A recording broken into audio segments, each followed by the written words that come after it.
अस्सलाम वालेकुम नाजरीन, मैं हूं कुर्बान बलोच। पीटीएम के सदर और जेयूआई के अमीर मौलाना फजल रहमान ने चीफ ऑफ आर्मी स्टाफ के हवाले से बड़ा दावा किया है। इसी तरह पाकिस्तान पीपुल्स पार्टी के सीनियर रहनुमा भी यही दावा कर रहे हैं कि सारे न्यूट्रल हो गए हैं। और अभी अभी ताज़ा इत्तला ये है कि इस्लामाबाद में 4 बड़ों की अहम मुलाकात हुई है। कभी इम्कान है कि ये मुलाकात कुछ सियासी रहनुमाओं और चीफ ऑफ आर्मी स्टाफ के दरमियान हुई है।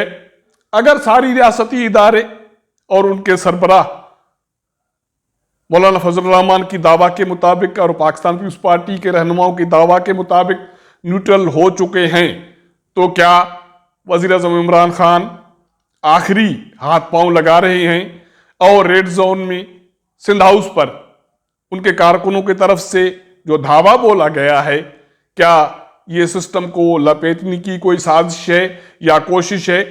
इस सारी सूरत हाल का जायजा लेंगे। जिन दोस्तों ने मेरा चैनल सब्सक्राइब नहीं किया या नए दोस्त देख रहे हैं तो सब्सक्राइब करें, वॉच करें, शेयर करें। तो हम बात कर रहे थे पीटीएम के सदर और जेयूआई के अमीर मौलाना फजल रहमान के हवाले से। उन्होंने दावा किया है कि उनकी chief of army staff Qamar Javed Bajwa से मुलाकात हुई है और फौज न्यूट्रल हो गई है। अहम दावा है और वो भी पीटीएम के सदर के हवाले से। आज शाम ये प्रोग्राम करने से पहले पाकिस्तान पीपुल्स पार्टी के कुछ सीनियर रहनुमाओं से मुलाकात हुई। जाते जाते उनका ये पैगाम था कि सारे न्यूट्रल हो चुके हैं, आप यकीन जानिए इमरान खान का जाना ठहर गया है।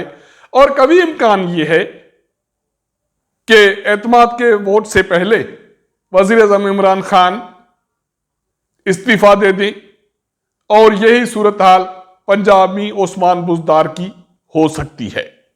अभी ये बातें इस्लामाबाद में चल ही रही थी कि ताज़ा तरीन ये खबर आई है कि दारुल हुकूमत में 4 बड़ों की मुलाकात हुई है। ज़राए का कहना है कि ये मुलाकात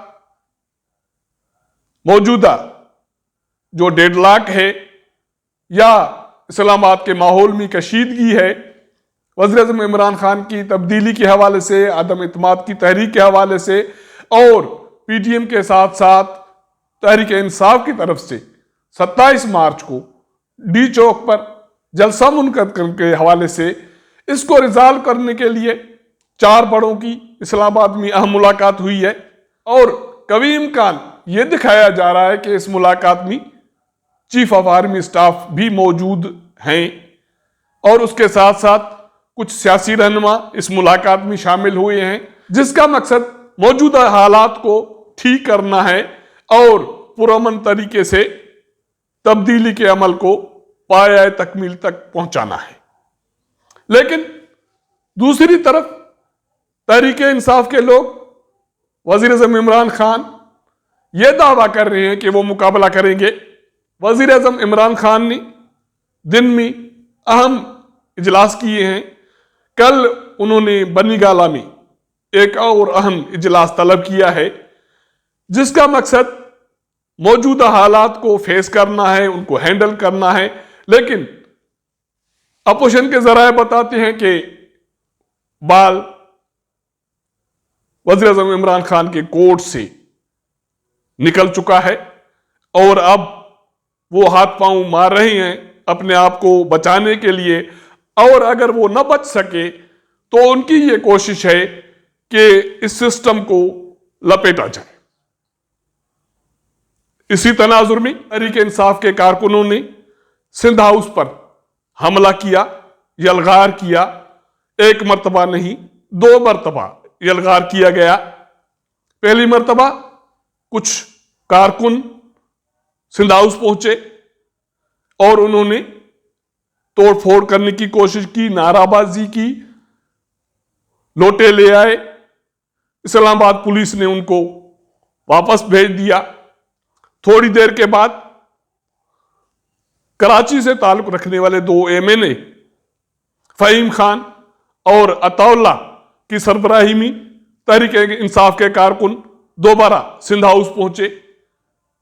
कारकुन नारेबाजी कर रहे थे, उनके हाथ में लोटे थे। वो पाकिस्तान पीपल्स पार्टी और तहरीक इंसाफ के मुनहरिफ MNAs के खिलाफ नारेबाजी कर रहे थे। आखिरकार उन्होंने सिंध हाउस के गेट पे धावा बोल दिया, गेट तोड़ दिया। यह सूरत हाल तहरीक इंसाफ क्यों चाहती है? क्योंकि जब ये सारा कुछ हो चुका और पुलिस ने तहरीक इंसाफ के कुछ कारकुनान और 2 MNAs को गिरफ्तार करके थाने पर मुंतकिल किया, तो डॉक्टर शाहबाज गिल वहां पहुंच गए। वो दोनों MNAs को अपने साथ ले गए।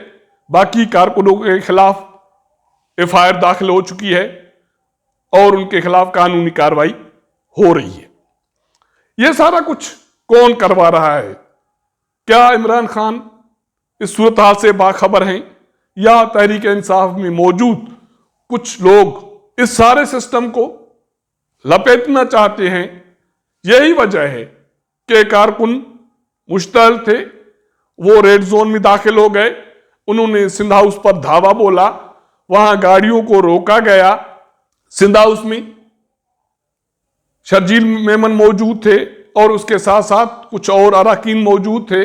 उन्होंने बाद में प्रेस कॉन्फ्रेंस की और उनका यह कहना था कि सिंध हाउस पर हमला, सिंध पर हमला है, इसका भरपूर जवाब दिया जाएगा। जराए कहते हैं कि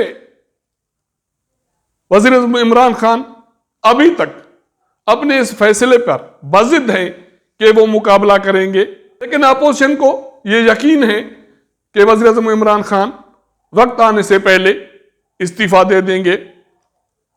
अपोजिशन और हुक्मरान जमात ने अपने MNAs को इस्लामाबाद में मौजूद रहने की हिदायत कर दी है।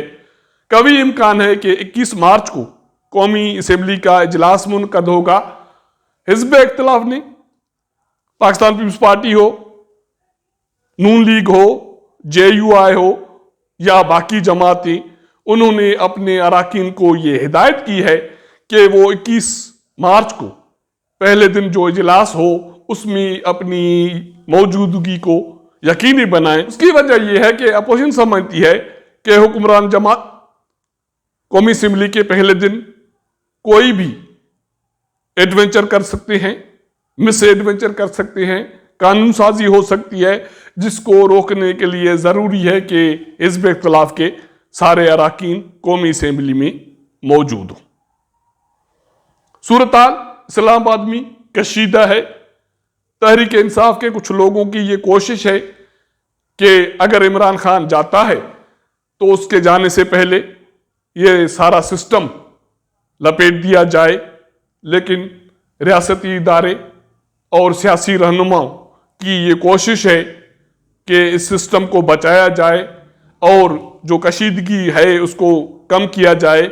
और आने वाले दिनों में 27 मार्च के हवाले से जो PDM का जलसा होने जा रहा है और तहरीक इंसाफ ने जलसे का ऐलान किया है, जिसकी वजह से दोनों फरीक़ैन के दरमियान लड़ाई हो सकती है, कारकुनों का नुकसान हो सकता है।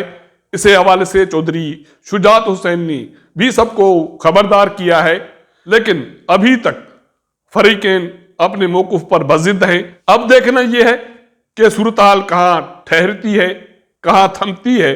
अगर हमारा ये व्लॉग आपको पसंद आए तो अपने दोस्तों के साथ ज़रूर शेयर कीजिएगा, अपना फीडबैक दीजिएगा।